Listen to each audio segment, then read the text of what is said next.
Assalamu alaikum wa rahmatullahi wa barakatuh. Bismillahir Rahmanir Rahim. And alhamdulillah. Wa salatu wa salamu ala rasulihi wa ala alihi wa sahbihi wa salam. Wa man tabi'ahum bi ihsani ila yawmiddin wa ba'd.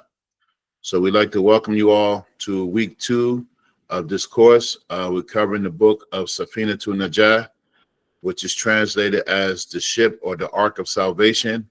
And this is a fiqh book covering all of the integrals of Islam, inshallah ta'ala.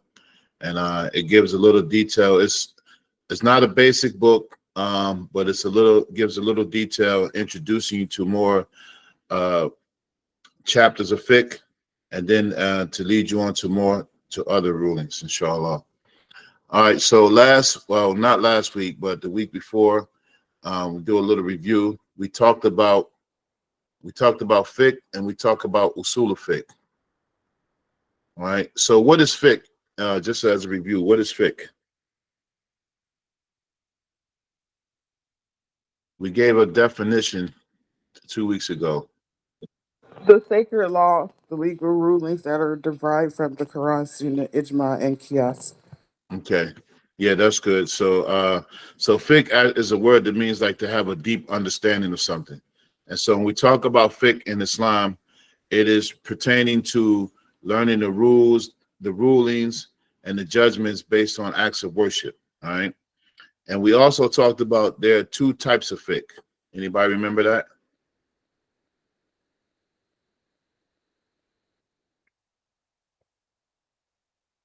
You just said it. One's the Sulu fiqh. I'm trying to No. think off my head. Well, I said fiqh and usul of fiqh, but then there's another 2 types of fiqh when you're talking about fiqh. So usul of fiqh is separate from fiqh. So usul of fiqh means you have to learn what are the principles before you can apply fiqh, and that's some of the things that you mentioned. Knowing what are the principles, which is what are the foundations of fiqh? You mentioned them already, but you can repeat them again. To derive rulings, the 4 sources of Islamic law basically Okay. are the Quran, the Sunnah, the Ijma, which is the consensus of the scholars, the Qiyas, which is an analogy, and it's done by a scholarly person. Okay. So we mentioned I'm looking also. at my notes. I don't remember. I didn't write that down, the 2 fiqhs. I wrote down fiqh, and then I have a Sulu fiqh. Okay. That's what I So have down. so we mentioned briefly 2 weeks ago that when you start talking about the science of fiqh, it's like usul of fiqh is like the driver's manual, right? And fiqh is like driving on the road. And I don't know if you all remember, like now, if you drive in a car on the road, you can't refer to the manual. You got to be, you already have to know the manual to be able to drive and to navigate, right? Right. Do any of you drive with a manual in your car and looking, and when you cross the railroad tracks is on page such and such, you don't do that, right? No, you already have to know that when you come to the railroad tracks, what you have to do, or when you come to a stop sign or whatever. So that's the difference between usul fiqh and fiqh. So fiqh, as we mentioned, a lot of fiqh works, they don't document dalil in the books. So the understanding of the rulings already come from the principles that were derived in usul fiqh. You understand? So you see a scholar writing a fiqh book, he's not putting in a lot of dalil. They don't focus on dalil in the fiqh books. They focus on the rulings and the understanding of the situations. So that's a little difference. You know, we live in a time where everybody's asking you what your evidence is, what your dalil is. And so a faqih or a scholar of fiqh already knows the evidences. And, they just not necessarily put them in the book, All right, is that clear? And so fiqh is related to rulings, right? And what part of which one we talk about? Islam, Iman, and Ihsan. So fiqh is going to be talking about what? Out of those 3. It's time. Excuse me, Yes. It's brother time. Imam. So for the 2 different types of fiqh, just so I can get those straight, can you just tell me what they are so I know I have it written down, because I still have fiqh in a sulu fiqh. And the driving on the road and driver's manual.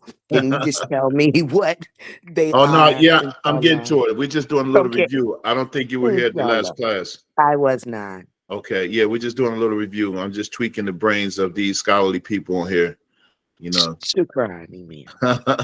So I just lost my train of thought. Okay, so when we talk about usul fiqh, the foundation of that, you have to know these before you can get into actual fiqh. And so Sister Zakaria mentioned them, that the foundations of deriving rulings, right, to understand acts of worship is the Quran, the Hadith, or the Sunnah, which is recorded in Hadith, something that's called ijma. And what is ijma? The consensus of the scholars, Okay, the which means consensus they of the agree scholars. on certain, they all agreed on this particular ruling for that particular case or situation. Okay, now is it every single scholar or No, it's the majority. yes, majority? Okay, and then after all of those three sources are exhausted, then what was the scholar? What did the scholar resort to? Kios analogy. Yeah, Qiyas is analogy. Anybody remember the hadith we mentioned 2 weeks ago? Where is this derived from? And the companion we were talking about?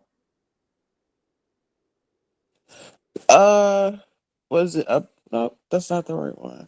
Based on the hadith about the one who died from the wound during wudu, during the battle when they told him to wudu, he could have just used the earth, the tama. Was how you say it? Tayyim.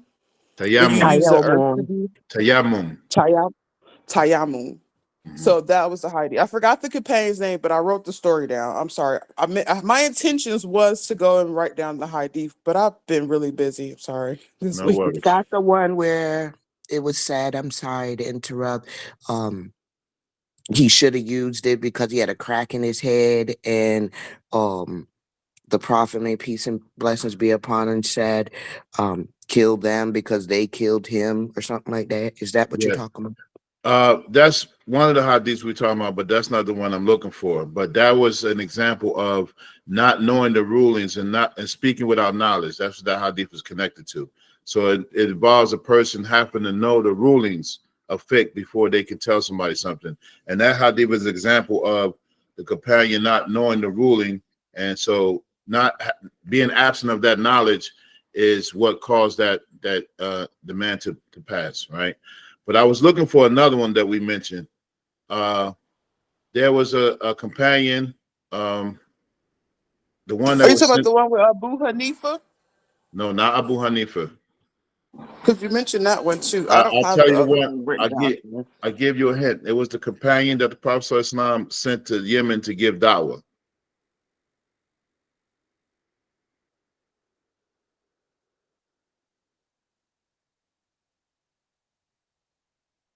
I forgot his name, but it's like right. I remember this is Imam Naeem's class right here in my face. It's like right on my brain. I can't think of it. Let I me can't call spit his Imam name out, Amin. but I know the story. Let I me know the call Imam story, but I Naim and can't tell think him of he his got name. something. Let me call Imam Naim and tell him he got some of his people over here. They over here tweaking. They don't know what they're doing. So the companion, whose name was Mu'adh ibn Jabal. All right. And we remember the hadith where the Prophet ﷺ, he said, "You are going to a people of the book." When he was going to Yemen, and he said, "Let the first thing you call them to is La ilaha illallah." Right. And then he said, if they accept that, then tell them that they have the obligation of salat is upon them, 5 prayers. Then if they accept that, so he made it conditional. But then there's another hadith related to Mu'adh ibn Jabal that we mentioned. That's the one I'm looking for. You said Muad, Mu'adh ibn Jabal, J.A. Spell the last name. Jabal. Okay. And there's another hadith related to the same incident. Anybody remember? How many people I got in here? I think I'm gonna start putting people on blast. All right, so the Prophet ﷺ, he sent Mu'adh ibn Jabal to Yemen, and then he asked him, he said, what will you, like, what will you judge by? You remember this hadith we mentioned? Yeah, briefly. Okay. He said, okay, he asked him, what will you judge by? And then he said, the book of Allah. And then he said, if you don't find anything in that, he said, what will you judge by? And he said, by your sunnah. And then he said, if you don't find anything in that, then what will you judge by? And then what did he say? Anybody remember this hadith?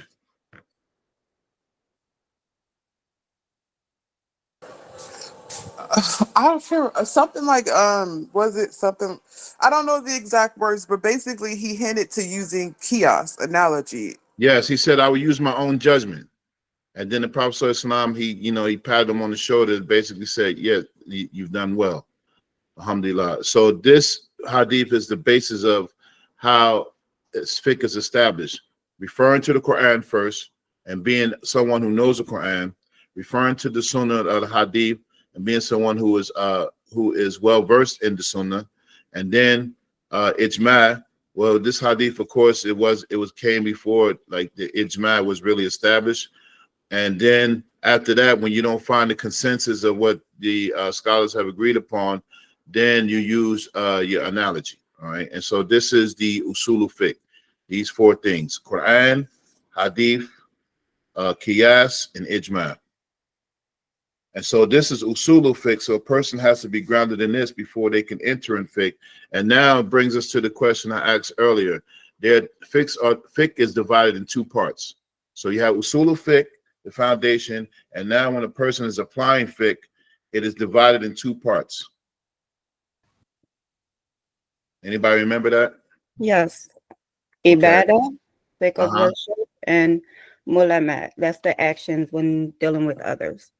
Yes. So it's two parts. So fiqh is ibadat, the fiqh of worship, or right. So a person has to know those rulings, and the fiqh of mu'allamat, which is the fiqh of transactions. And so every action requires a ruling, and the fiqh of ibadat is between the person and Allah, and the fiqh of mu'allamat is between one person and another person. All right. So for instance, when we talk about fiqh, we have to know like the fiqh of marriage, the fiqh of business, the fiqh of how you greet each other. All of these things, a person has to know them. All right. Question. Yes. Mu'alamat. MU apostrophe ALMAT. Yeah. How do you MU spell it? apostrophe ALAMAT.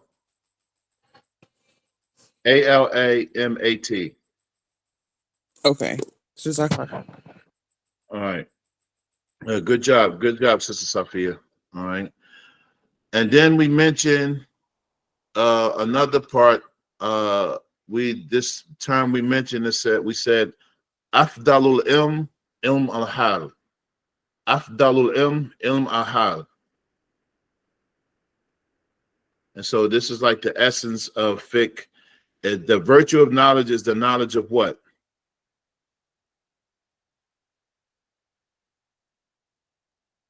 Hal. You remember you heard this term before? Hal and ahwal.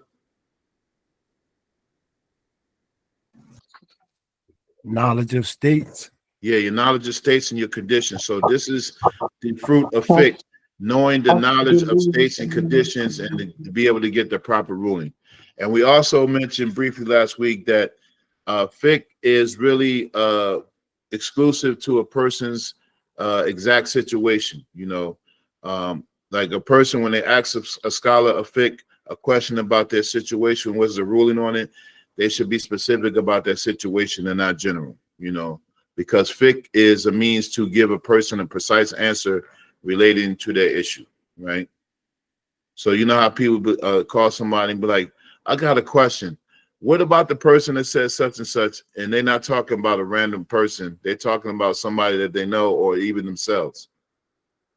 So if you ask a question, don't be embarrassed, even if it's your situation. So that way the scholar has all of the tools necessary to answer your question, to give you the proper answer. Because a person who doesn't know the situation a person who answers these questions don't know the full situation is really, they're shortchanging that person, So, and that's important to know. Okay, fiqh, Nusulu fiqh, the name of the book we covered. And so now we'll get into today's lesson, inshallah ta'ala. Any questions thus far?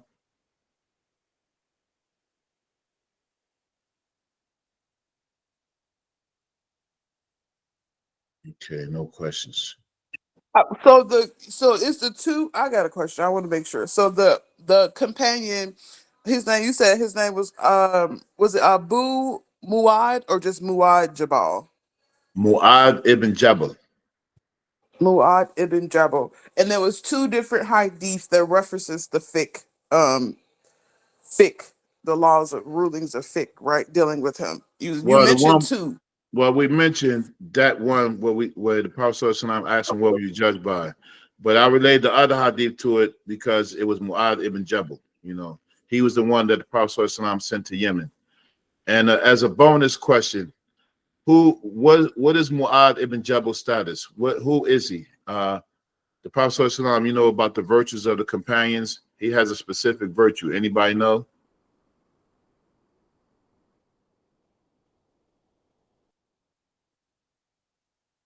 That's a research topic for next week. You Somebody asked it, know you got to do the homework. You asked it, you got to do the homework. That was the rule from the last class. rules and changed since then. Yesterday's rules ain't today's rules. So that's a research project. Unless somebody knows it today, then we'll get it next week. So it'll be easy. I'll give you a hint. It'll be easy just to look at the virtues of the companions. Look up Mu'ad ibn Jabal, but don't do it while we have a class. All right. Because I can see y'all now going to another tab, looking. Then I know what it is. No, you don't know what it is. So find out. Well, y'all be playing a lot of games, man. Okay, inshallah, we get started. So today I'm gonna do how I'm gonna do the format of this class is that we're gonna read through the text a little bit, and then we'll come back and have a little discussion. All right. So I'm going to bring the book up on the screen. And share that. And then someone can volunteer to read, or I'll read it. Hopefully someone will be gracious enough to volunteer. I can read. Okay. Let me see. This coming. Not in Arabic though, right? No, just English. Just in English. All right, I just want to make sure because I know how you get. Okay. Oh, okay. Let me put the page down. Okay. Islam and Iman. All right. So what starts where it says section. Okay, the intricals of Islam. Do I have to say Bismillah before I start reading? Yeah, you can. It won't hurt. Bismillah. You should always start in the name of Allah when doing anything. Is that saying Bismillah? Or is that Yeah, saying in the in name the of name of Allah, Allah. Bismillah? Yeah, we mentioned Allah's name at the beginning of this gathering, but yeah, it won't hurt for you to say it, So if I say Bismillah, is that saying Allah's name? Or do I need It to say in says, the name of Allah, Bismillah? no, Bismillah means in the name of Allah or with Allah's name. All It's right. the same thing. Oh, okay, cool. Okay. Alhamdulillah. Shukran, sis. Yeah, shukran. All right. I'm getting my languages together. So Okay, no worries. all right, Bismillah.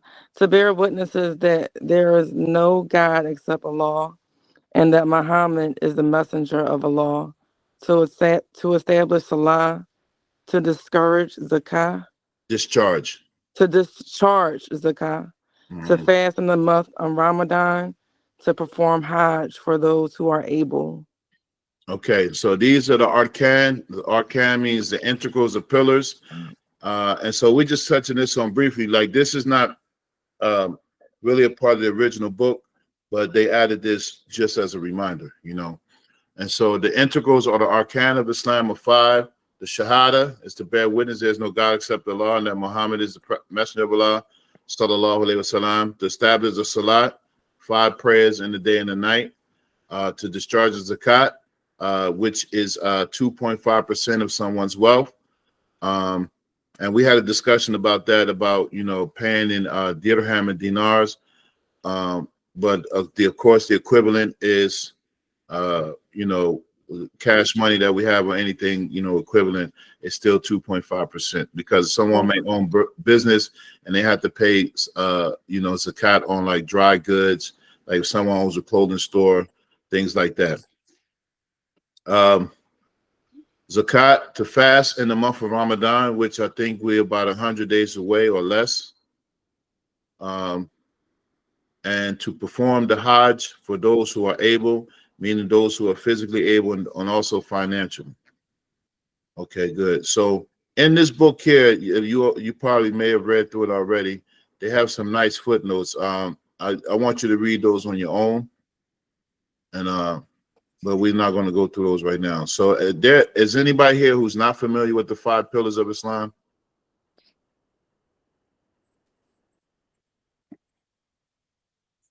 I mean, we all should be. We all Muslim, right? Okay, that was a joke. It didn't go over well though. But I'm not a comedian, so it don't really matter. No, you. All right. Okay, I'm ready to go. Okay, so the next section. So we'll cover this a little bit. And this is called the Arkan of Iman. Okay, read those, inshallah. Okay. Bismillah. The integrals of Iman, faith, are Iman. six. Iman. Iman. The integrals of Iman, faith, are 6. To believe in Allah, to believe in His angels, to believe in His books. Okay, go down a little bit. To believe in His messengers. To believe in the final day. To believe in destiny, good and evil, is from Allah, the Exalted. Amen. Okay. All right, so this is where we're going to stop at today and cover this section. All right, so now we mentioned about the 5 pillars. So what is something that's related to the hadith we just mentioned? What's important about the 5 pillars? I'm looking for one specific answer to see if you all know it. The Akida, it starts off with the Akida. You have to have the correct belief regarding Allah subhanahu wa ta'ala and the prophets, peace and blessings be upon them all, right? Yeah, but before that, That's the prayer. Yeah, when someone enters into Islam, right? You gotta know the prayers. Like Your it's important for you to know your prayers. Huh? Is it the intentions? The intention, but also remember the Prophet ﷺ, the hadith we mentioned, Mu'adh ibn Jabal. He said, "You're going to a people of the book." He said, "Let the first thing you call them to is La ilaha illallah." Right? And then he said, then after that, if they accept that, then tell them the prayer is upon them, and so forth and so on. So what has to take place when someone enters into Islam? They gotta take their shahada. Yeah, it has to be in order. Yeah, I was gonna say that it needs to be in a particular Right. order. So he indicated to Mu'adh that, for one to be a Muslim, first of all, it's shahada. So for instance, in these times that we live in, people might, be interested in Islam, and they might start something that's very common. A person might want to try to fast Ramadan. And when Ramadan comes around, we get people who will fast with us and they haven't taken shahada. And so the fasting does them no good. It's just, a practice for them, but it is in order. So for a person to be Muslim, they have to first take shahada. And that same thing with salat, or, someone just can't go on Hajj or Umrah if they haven't entered into Islam. So it's in order. How to enter into Islam is to utter the kalima, la ilaha illallah, knowing what it means, knowing the Prophet ﷺ, and that is the belief. And then the action start, the prayer, fasting, zakat, fasting, and Hajj. All right, so that's important to know. You had a question?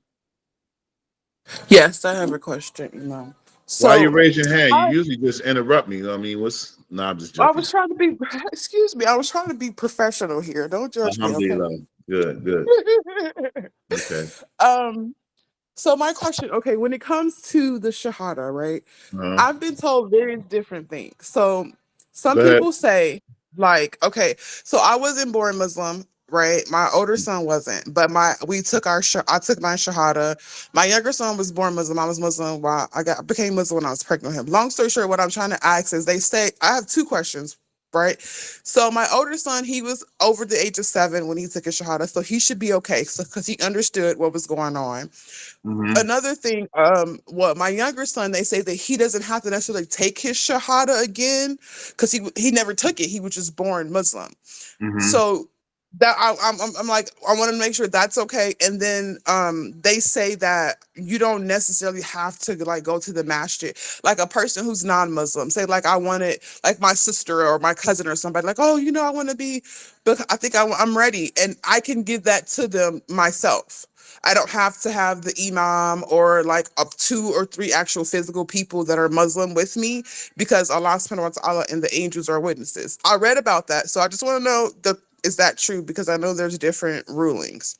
Yeah, that's true. So no one has to be present to bring someone into Islam. And as far as your son, when you're born to Muslim parents, then you are considered a Muslim as well, unless you change your religion. But it is praiseworthy to reaffirm your Shahada because all of us are doing that anyway, even if we are just, if we're practicing Muslims. And the Prophet ﷺ actually encouraged us to, in the Hadith, he said to renew your faith, renew your faith. And they asked, how do you renew your faith? He said to say La ilaha illallah. So Okay. That's funny and because I was go ahead. doing that before. Yeah. In the Salah, I learned how to pray the Hanafi way when I first started praying. And so then I started to transition to Shafi'i. And then I don't know, something out of the blue, just right when you're finishing the Tashahhud, the last part of the Takbir, the Tashahhud, excuse me, I started doing La ilaha illallah, La ilaha Muhammad Rasulullah before I do the salam out. And I just learned that a couple of months ago. That's part of the Shafi'i when you pray, and I had no idea. Mm-hmm. Alhamdulillah, So alhamdulillah. yeah. So one of the views of the scholars is that when a child is born to Muslims, they don't have to say their shahada, but they are still responsible when they become mukallaf to uphold it, but they don't necessarily have to repeat it, right? And even some scholars even go to say that if a child is born Muslim, even if they grow up and they don't practice, that will still help them, and Allah knows best, That's not something we should tell our kids though, because they want to take every kind of what's the word I'm looking for? Every type of entitlement this generation. But if a Yes. child is, huh?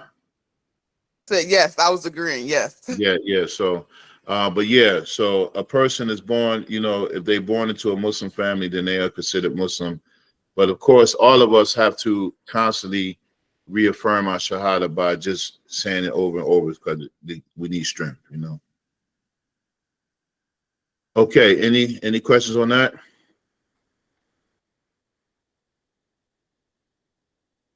Okay, so now let me go to the PowerPoint and we'll just cover what we read briefly a little bit, inshallah. All right, so a couple weeks ago, I said I didn't want to do the screenshots on my PowerPoint presentation, but I'm going to really just do the English. So hold on, let me get this right. Slideshow. Come on. I'm about to get a new computer. Oh.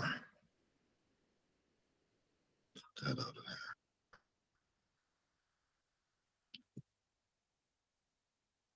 What's going on? It's taking a long time. All right, hold on. See, I ain't advanced like y'all. Y'all got all this fancy stuff. It's working for me. Well, Take your time, ma'am. You have the advanced knowledge, so that's okay. It's all I right. got no advanced knowledge. I'm only qualified to do these little works we're doing right now. Alhamdulillah.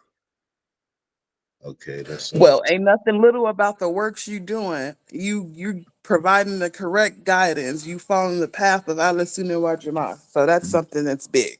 may Allah Don't be accept it. discrediting yourself. May Allah accept it from us, inshallah. Okay, let me okay, current slide. Okay, I think that should be it.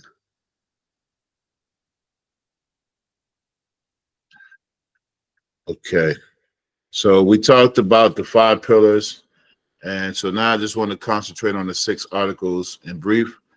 And so we mentioned them: the belief in Allah, the angels, the books. And so I said the last time I wasn't going to screenshot these things in the PowerPoint, but I like this format.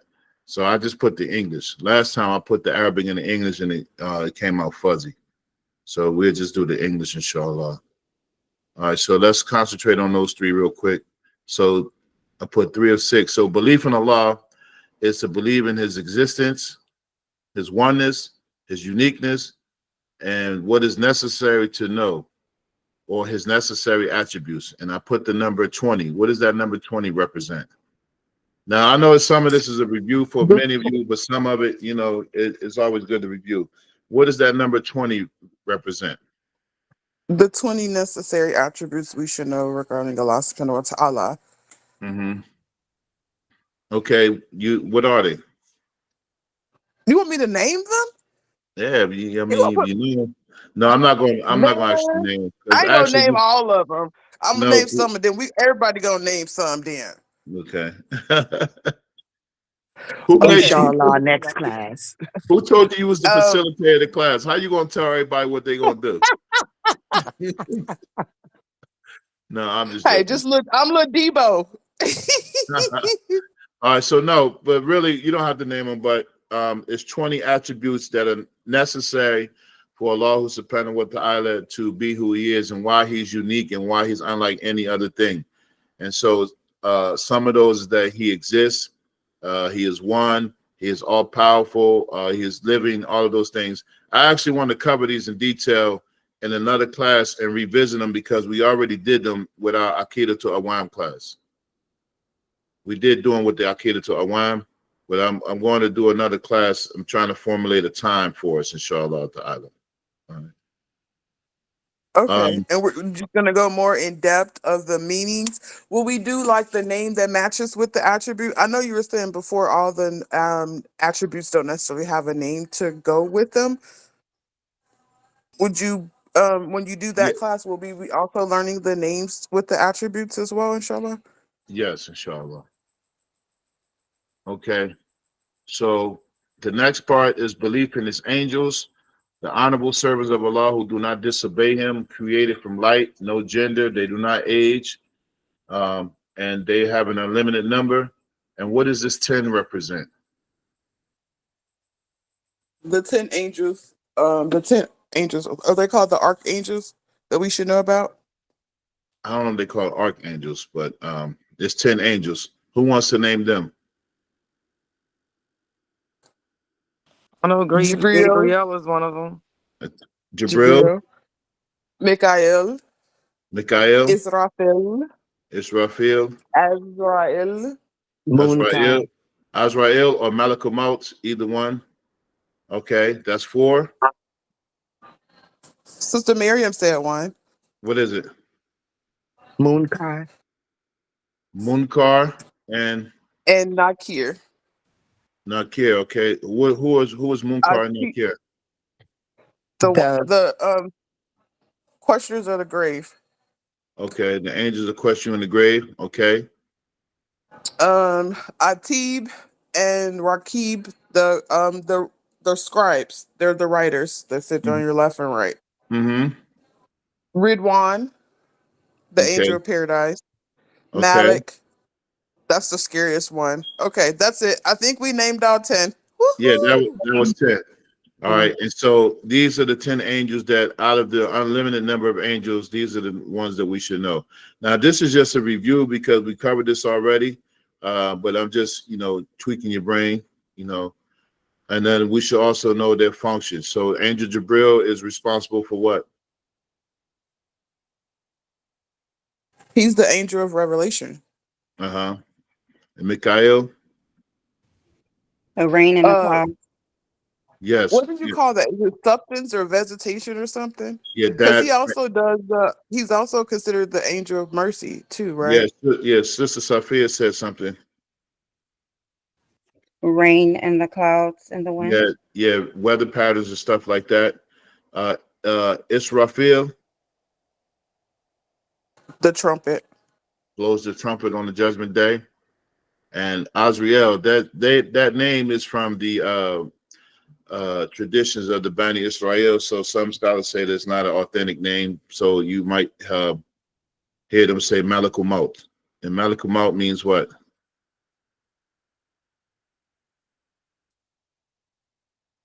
The angel of death. The angel of death. Okay. So then we have Munkar and Nakir, the two angels who will question you in the grave. And then we have Rakib and Atid, the angels who are assigned to write down our deeds on the right and the left. And then we have Ridwan, the angel of Jannah. And we have Malik, or the angel appointed over the hellfire. So these are the 10 that you must know that are mentioned in the Quran. Okay. Belief in the books. So there are approximately 100 books revealed throughout the ages, including the Suhuf. What does the Suhuf mean? What two prophets are Suhuf related to? Ibrahim. Ibrahim and Seth. Is it Ibrahim and Seth? Mm-mm. I know it was Ibrahim because those are the scrolls, right? The Mm-hmm. scribes. Ibrahim, and one other prophet. But I thought it was Seth too. Is that like, am I getting it confused maybe with the biblical stories or something? Because I remember they said that he got scrolls too before. You Yeah, know what I'm saying? Because he was. yeah, you free, you fresh out of I the don't know if church, I'm so you mixing know. it up with my back in the Yeah, you day, still default you kept Christianity. you kept your tambourines and your little church fan and stuff like that. So you might. No, I'm just messing with you. But Seth is probably one. But I'm looking for one specifically.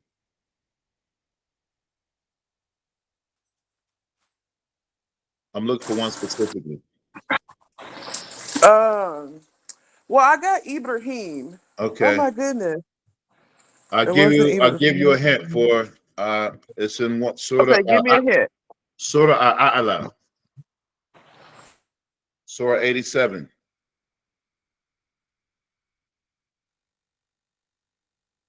I'm actually making breakfast, so I'm Okay. all this is off the top of my head. I gotta go pull out my note. It's Okay. on my bed though. Okay. I'm gonna challenge my daughter for this one.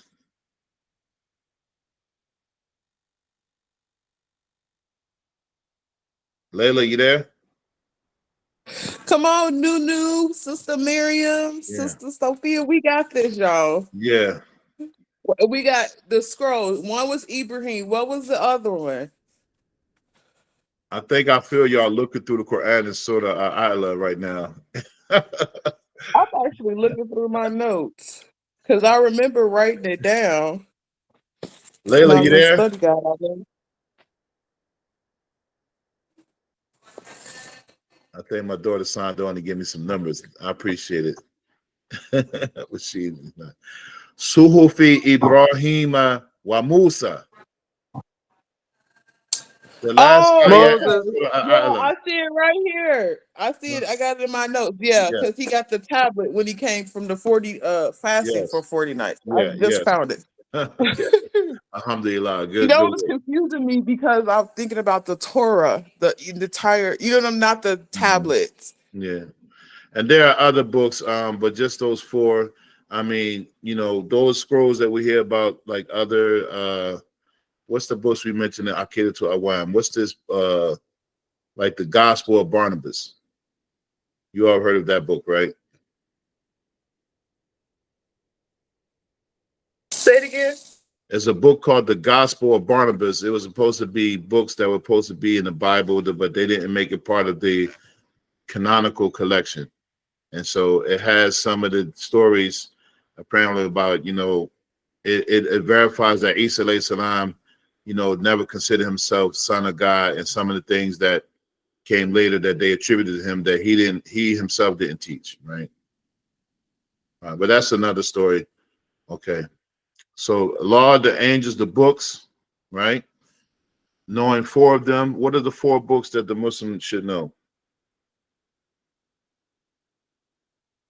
The Quran, Yes.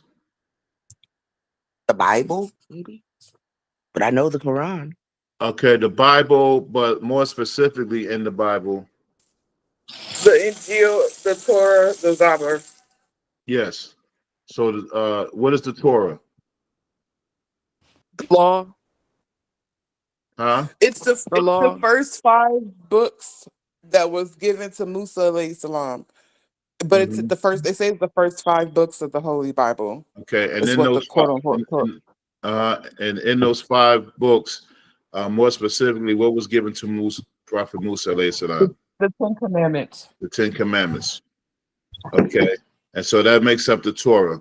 The Injil is the New Testament that was given to Prophet Isa alayhi salam. Isa It's alayhi supposed to be salam. the book of Matthew and Mark. Those book of Matthew supposed Matthew, to be Mark, his Luke, and John. direct. Yeah. Right. And then the Zabur or the Psalms was given to Prophet Dawood.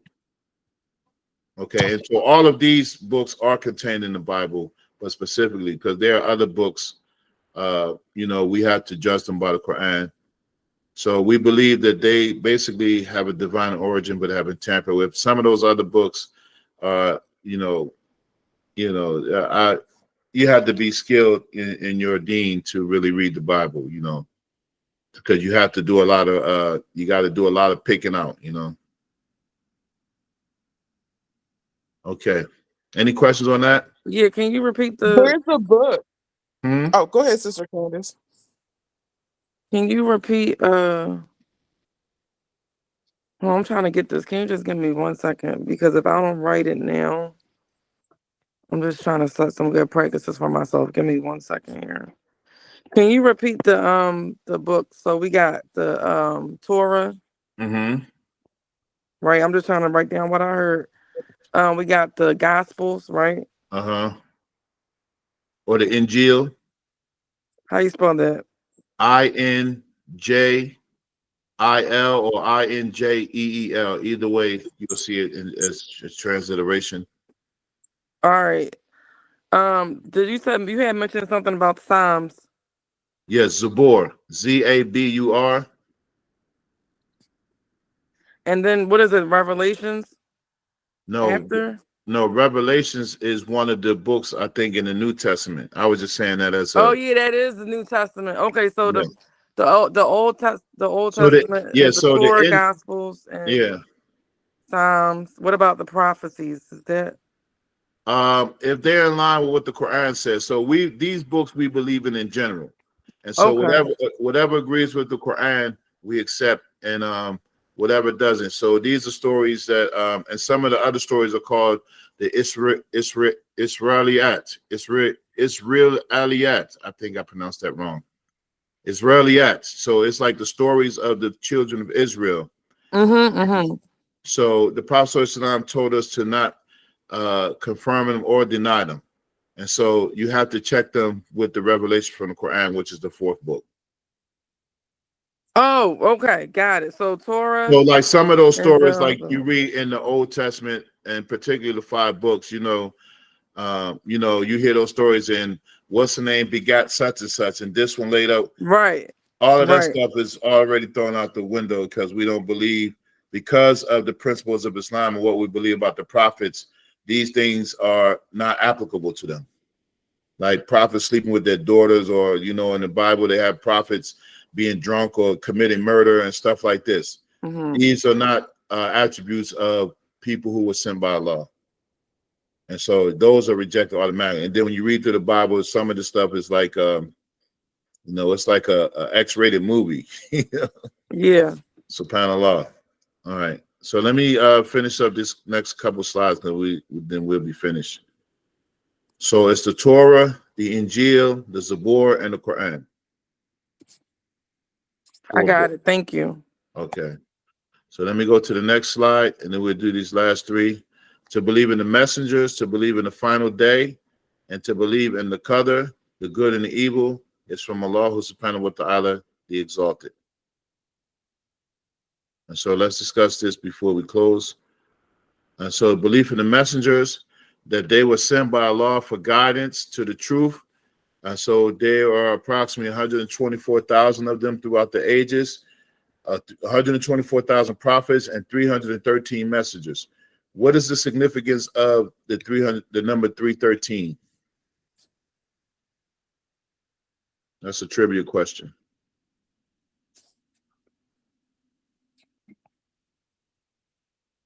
Sounds like you got homework, email. I ain't got no homework. I know it. I ain't got no homework.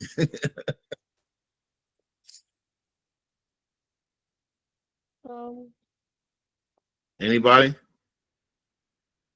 Inshallah, next class. Okay. All right. Sister Sophia, Quay, y'all want to give it a shot?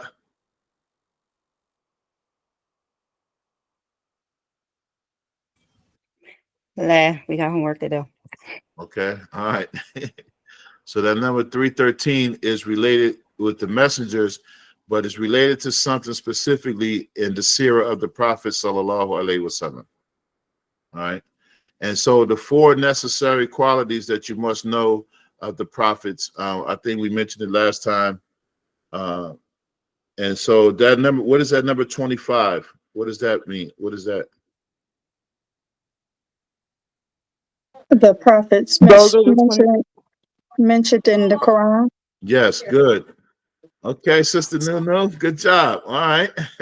So the 25 prophets that a Muslim has to know those names.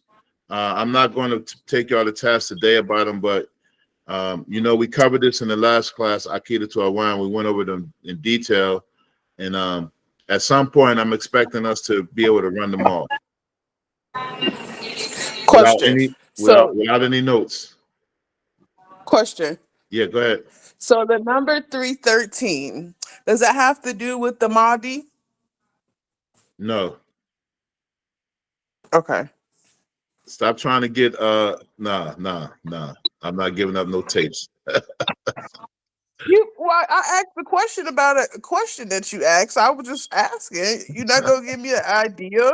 No. I gave you an idea already. Okay, It's related to something in the seerah of the Prophet sallallahu alaihi wasallam. Oh, the battle. Which one though? You Give me a tell hint. me. Was the first one, second one, third one? You tell me. You said Prophet Yeah. Sarah, the First battle. battle. The Huh? first battle. Badar. The Was first it battle. Badar? The Wait a battle minute. of They only had yes. 300 Muslims then, right? The Did battle they of only have 300 Muslims during the yes, it's battle? coming. Yes, it's coming out. The battle of Badr. Oh, yeah. Yes, which was the first battle of the Muslims during the time of the Prophet Islam. So the number of messengers and the number of people who were in the battle of Badr was 313. All right, so y'all got one assignment knocked off. Alhamdulillah. Okay. And so out of those 313 messengers, there are 25 that are mentioned in the Quran. And so in the notes of the book, they have them there. I would like you all to go over them because maybe somebody will take up the task next week to run them off before we get started. And for some of my revisiting students, I shouldn't accept no excuses because we covered these in detail in the last book. Did we not? What you talking about, Willis? Did we not? We did. Okay. Make sure I ain't tripping. Okay. All right. So now, So you want us next week to run off the angels, the prophets, and the attributes of Allah subhanahu wa ta'ala? Is that what you're maybe saying? I'm not saying that, but the more we learn and going over it, we should, become familiar with these and be comfortable to do that. Yeah, not necessary, but just be ready. And so belief So in the wait, I'm so pardon me. but Just before we continue, so and I know Nunu said it, but it was some interference. So just for clarity, the necessary qualities of 25 qualities, characteristics of the Repeat that Well, for me. the number 25 represents the number of prophets that are mentioned by name in the Quran. And so a person, part of their knowledge that they have to know is they should know these 25. You don't necessarily have to have them memorized, but you should at least know when you hear the names of those prophets that they are one of those 25. Yeah, got it. All right. And the four And just necessary. so you know, Sister Candace, in our WhatsApp study group, I put the study guide in there. So if you look in the files for our last Akita class, the whole entire 52 line study guide with details is in there. So all of what we're going over is actually in the study guide as well. Thank you. I appreciate it. And I just want to write it down too because it'll help my brain correlate with the file. So thank you. Okay, alhamdulillah. Shukran. Okay, so I didn't mention here, I put the four necessary qualities for the prophets. I didn't mention them here, but in briefly, that they have to have akal. They have to be intelligent. They have to have amana, trust. They have to be called isma, that, you know, they're people that can be relied on. Or and then they also have to have bulug adawa. They have to be able to preach or convey the message. All right. And then you see other translations where, as we mentioned, Akida to Awam, one of the attributes is fatana, or discernment, which means they have to have intelligence. All right. We'll cover that later on in the book. And so now, belief in the final day, we got a lot of the angels, the books, the messengers, belief in Yom al-Akhir, and believe in the incidents after death. And so I mentioned a couple of things quickly. Tell me what these mean. Sirat. What is Sirat? It's the bridge over the hellfire. Yes. Okay. What is Mizan?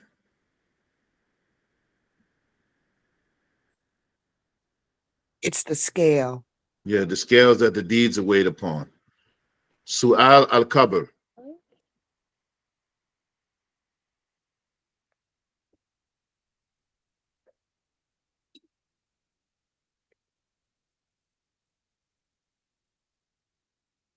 Su'al al-Qabr.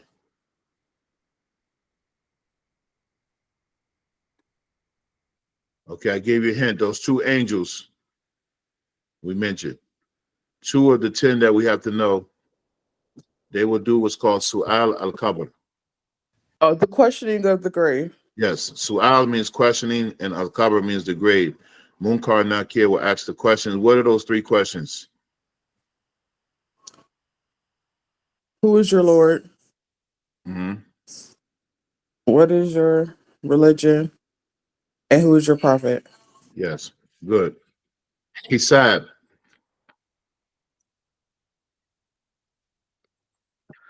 The scrolls. That's Yeah, what the other two angels, Atib and Rakib. Atib and Rakib, right? okay, well, this is all after death, so this is part of the next world. So they write your deeds down in this world, but Hisab, it means it's connected to the scrolls. What is the word So this Hisab? is when our deeds would be put in front of us, right? When what they wrote down would be placed Yeah, in front of us. Hisab And means that's the point. the account or the reckoning. So your Record. deeds will be calculated, your good deeds, your bad deeds, and will be asked. Body parts went, bearing witness against us, all of that stuff. So we ask Allah for safety. What is Thiyab?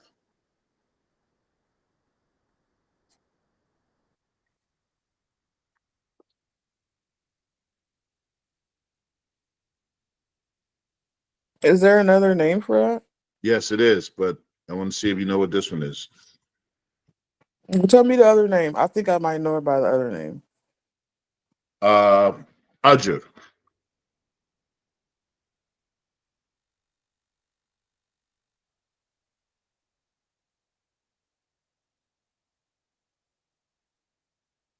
Is it something that relates to the last day?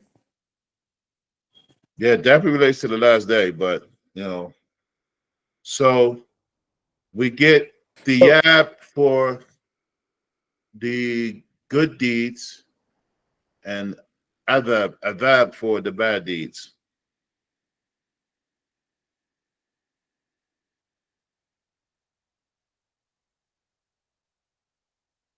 Well, good deeds and bad deeds is what are you going to get from them? With them? Reward and Yeah, punishment. reward. The yab means like a reward, and And ajr adab. also means like reward. All right, or naim or blessing. All right, adab means punishment, and so all of those things, in general, that you believe that's connected to belief in the last day. All right, one more, and belief in the qadr. To believe that Allah has decreed and ordained both good and bad before creating the creation. So everything is from the part of Allah's qadar, and that the qadar or the eternal decree is written where?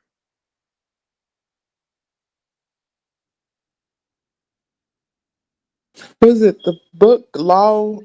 What is how you pronounce it? Law. Yeah, Lawhul Mahfud, the preserved tablet. Law Mahfuz. Lawhul Mahfud. Mahfuz. Mahfud means like preserved. What's the last two letters?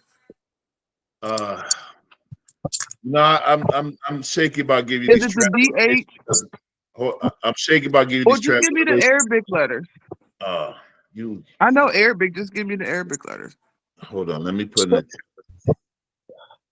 you want all these daggone details, man. What is I'm a very detailed person. Did you not see my study guide I that I did. made for your last class? Yes. Excellent. You see how Excellent. deep? Yes. Okay. Okay. I got it. Man, hold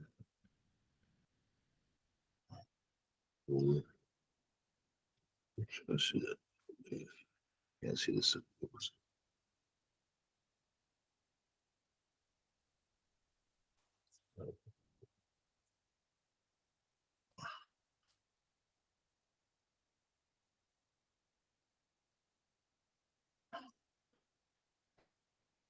Okay, hold on. Take my glasses off to see this. Give me a second.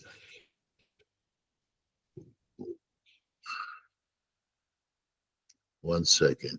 And then we're gonna let y'all go. Take So your time. Thank you.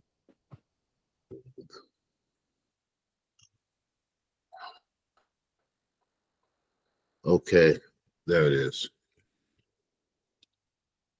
Thank you. All right, Lawhul Mahfud. So Lawhul means like a board, right? And Mahfud, the preserved board or the preserved tablet. And so that's where Allah has commanded the pen to write everything that will be, right? And so that's known as Allah's qadar. Then Allah brings things from that realm into the earthly realm, and that is called the qadr. So Allah determines what comes into being from the Lawhul Mahfud. And then what's called irada, that Allah or willing or determining that Allah subhanahu wa ta'ala wills how things will be and when they will not be once they come into existence. All right.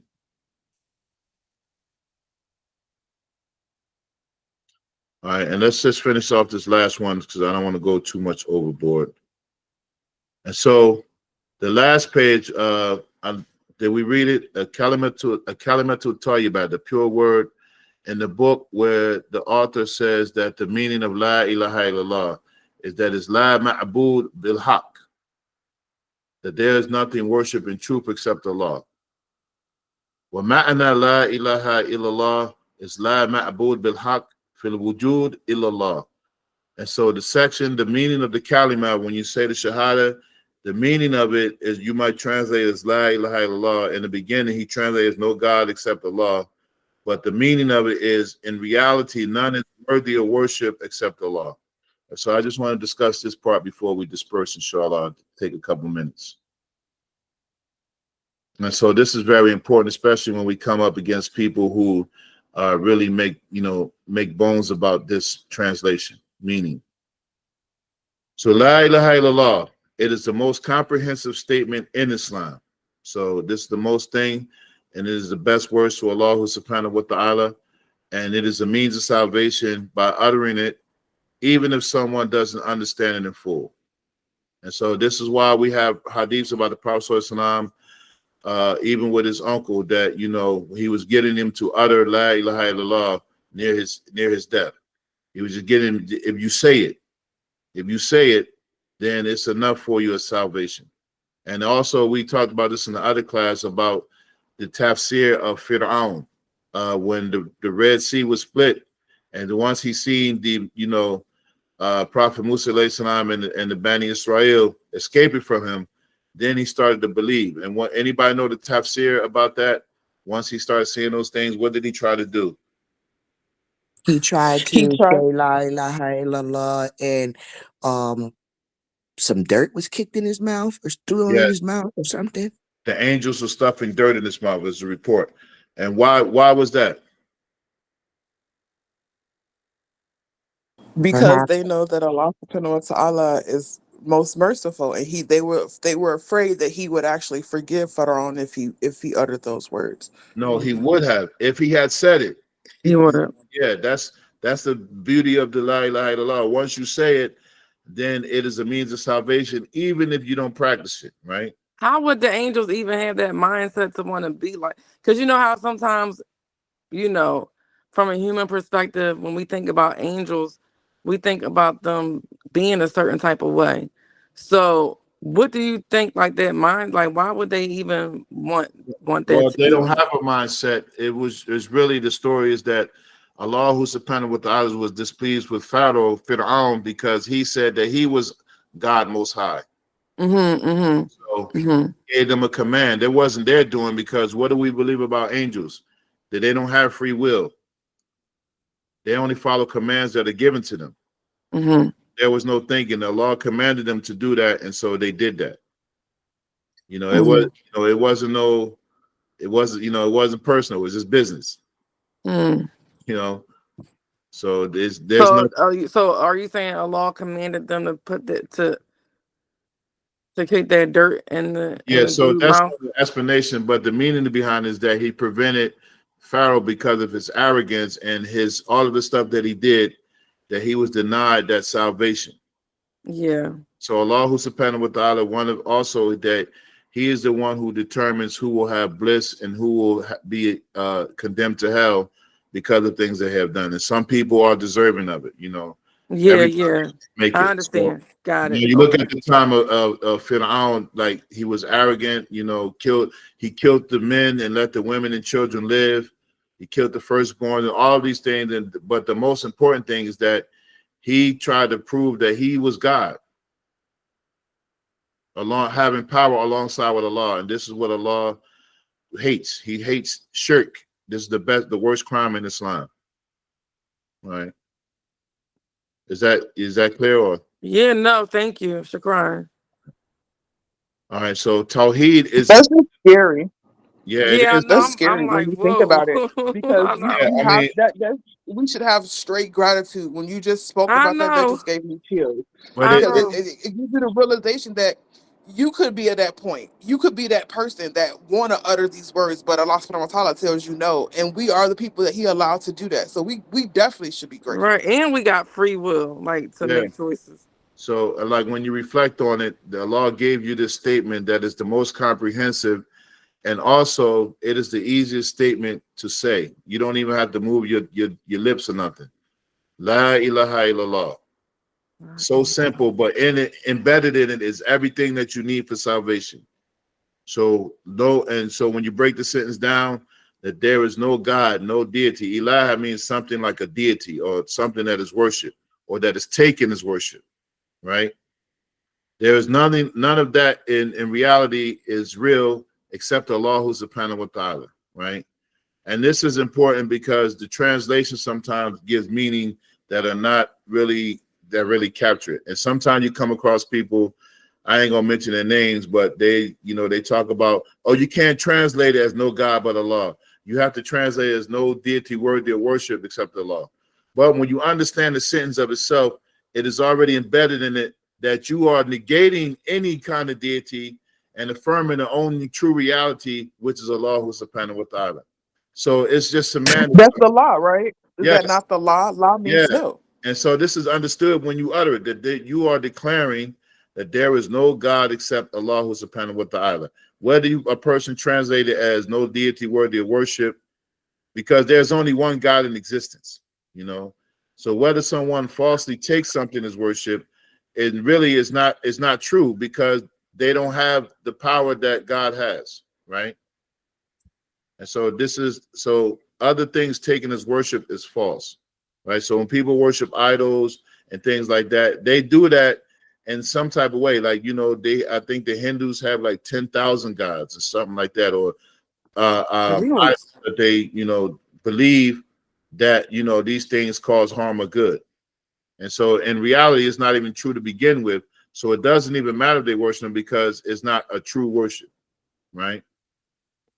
But when you say La ilaha illallah, it's already embedded that you are saying no God except God Almighty, Allah. And that is the ultimate, La ilaha illallah is the ultimate expression of Tawheed. And this is important to know in these days and times where people almost try to insinuate that your Shahada is not enough for you. You understand what I'm saying? And I don't want to get off into a tangent about that. But you had a question? Yes.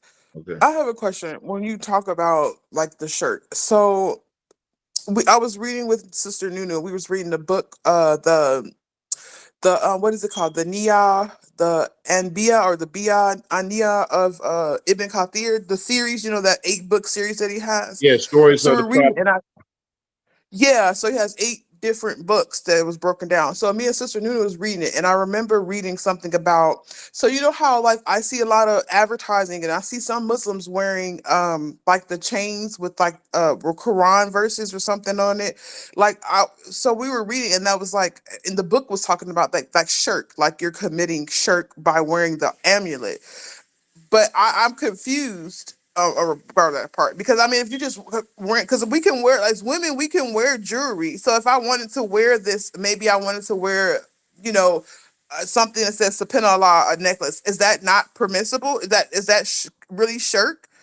I'm Yeah, confused no, on that part. that's not shirk, because the true meaning of shirk, and this is some of the stuff we have to counter in the areas that we live in. The true meaning of shirk is to take a partner alongside with Allah, and to believe that that thing, that entity, has power to cause you harm or good, that it is independent of Allah subhanahu wa ta'ala. So if you're wearing a chain with Allah's name on it, the only thing you have to worry about is not taking it to the bathroom or places of filth. But it doesn't, or you're saying some other things, you don't believe that that in and of itself has power to protect you. You don't believe it's like a lucky charm. You believe in it because you're just wearing it because of, it's nice. But to believe that, okay, if I don't have this chain on, my luck is going to be bad, or bad things will happen to me, that's something different. That's when it becomes shirk. But wearing it in and of itself is not a problem. And so this is where some of these, this Wahhabi concept is that making all of these things shirk, when in reality they're not. Because that's why, and just to finish closing off right here, because when we talk about Allah, what makes him Allah? That there's no creator except him, no sustainer, no provider, no giver of benefit, and no cause of harm. All of these are exclusive to Allah subhanahu wa ta'ala, and that is what you testify to when you say La ilaha illallah. Because no other deity, whether someone takes it for worship wrongly, they don't have these powers. All right, you have a question, Sister Miriam?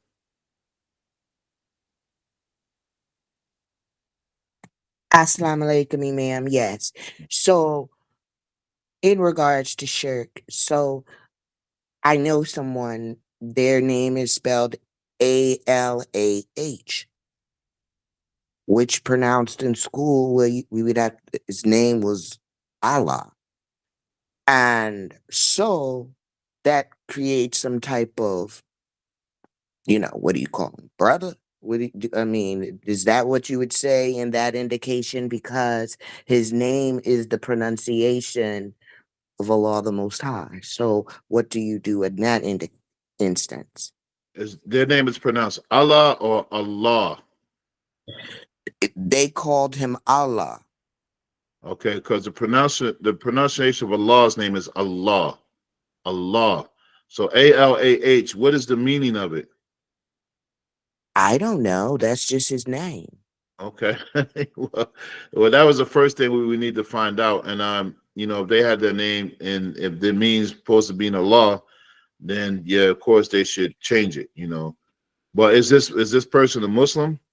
No, this is just someone I would used to go to school with in elementary. I think Allah has another kind of meaning. We have to look that up. Okay, inshallah. You hear the difference in Allah and Allah. I do, but Yeah, because it was so similar.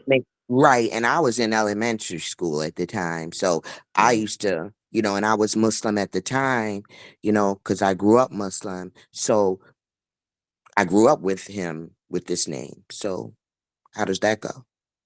If we could find out, inshallah. Yeah, we'll find out, inshallah. I mean, is he still around? Yes, he's still a friend of mine. Since Yeah, reach out elementary. to him like, yeah, all this time, I ain't never know what your name meant. Okay, I What he will, said. inshallah. But I think that I think it's a biblical name or something. Okay, I will. I'll try I'll reach out to him. He's a Because friend it of mine might on be Facebook. transferred some way in the ancient Hebrew Phoenician language, because I came from Christian, then I went to learn about the Hebrew Israelites. And so when I had got baptized, they had called my name Allah, which means one who offers the heart. But when I mentioned that to somebody I know that's Muslim, they was like, yeah, I don't know if I'll ever say that because of the resemblance of Allah. So yeah, definitely like see where Yeah, where the name comes from, like where it's derived from. yeah. I think just for us as Muslims, it's just too close for comfort. Yeah, yeah, I think yeah. if I'm not mistaken, I remember coming across a name and it has a meaning. So, and of course, in Islam, any meanings that have like bad meanings or like deification, we should change them. But just find out, if you can get in touch with them and see, and maybe it might open up a discussion where you can, give them who is Allah, and relate some of these things here. Inshallah, I can reach out to him on Facebook. Okay. So, but here, this is important when we take this shahada, that a person's shahada is enough for pure tawheed, right? Because when you say in the shahada, these points I put here is what you understand in it. That you understand that there is no God, no deity, no thing taken as worship, no sustainer, no creator except Allah. This is already understood or embedded in the meaning. So you don't really have to clarify that, because when you say that, it's a go already. A person is saved by saying it. You don't have to there is no more authentic utterance of la ilaha illallah. Once you say it, that this is what it means. And once you have the tawfiq or the success to say it, then you just build on it. But once Allah has given you the ability to say la ilaha illallah, you're saved. Not saved like in people, from other traditions. Okay, I'm saved, I just do what I want to do. No, you're saved by virtue of Allah, rescuing you from disbelief, right? But now you have to, work on it. Yes, la ilaha illallah tips the scales. And so the discussion of the shahada itself is a whole class, a couple classes probably, but we'll stop there, inshallah. And so next week we'll get into the book. So we'll start with the ahkam al-sharia, the rulings of the sacred law. And any questions before we finish? Because I really want to try to keep the class under an hour or not too much over an hour. I know y'all got things to do, places to go, people to see, and money to make, and I don't want to hold y'all up from that. So And this, wait, I know there when is y'all no make y'all money, giver. when y'all make y'all money, don't forget the imam. There is no giver of benefit at all in existence except Allah.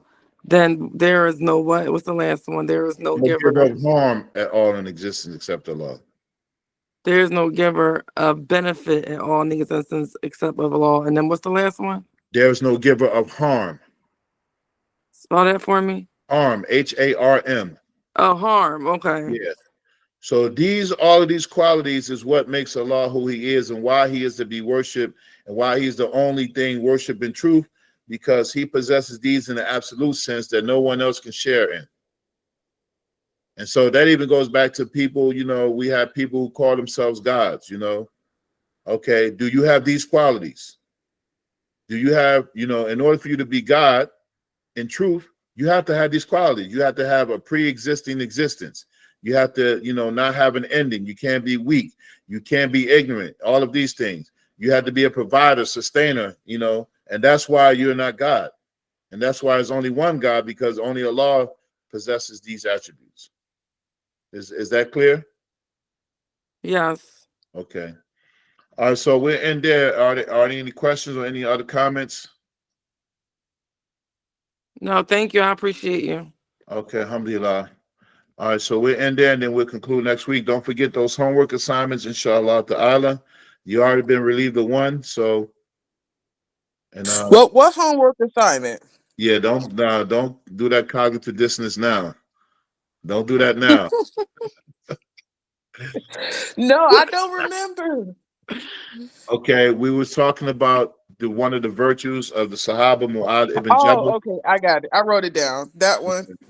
Wait I a minute. thought you was Wait a just minute. gonna give You us put I an it didn't down. ask the answer. question, so do I still have to do the assignment? Because I didn't ask the question. No, everybody has to do it, and it's a Stop Nobody it. asked the question, it's so sis. it's a He just making us giving us difficulty. it's a fard kifaya. So what is fard kifaya?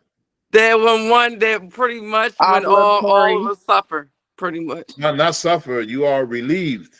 If one person comes with the answer next week, then it Oh. covers all of y'all. Oh, okay. Fard kafaya is a Obligation. communal obligation. Yeah. So, I mean, it's not an obligation as far as that, but meaning like if somebody in this covers here, class, we have to do yeah, this for this class. yes, absolutely. All right. Okay. All right. So there are no other questions. We're in there. ربنا تقبل منا إنك أنت السميع العليم سبحانك اللهم وبحمدك ونشهد أن لا إله إلا أنت ونستغفرك ونتوب إليك والسلام عليكم ورحمة الله وبركاته. Waalaikum assalam warahmatullahi wabarakatuh. Assalamu alaikum rahmatullahi barakatuh.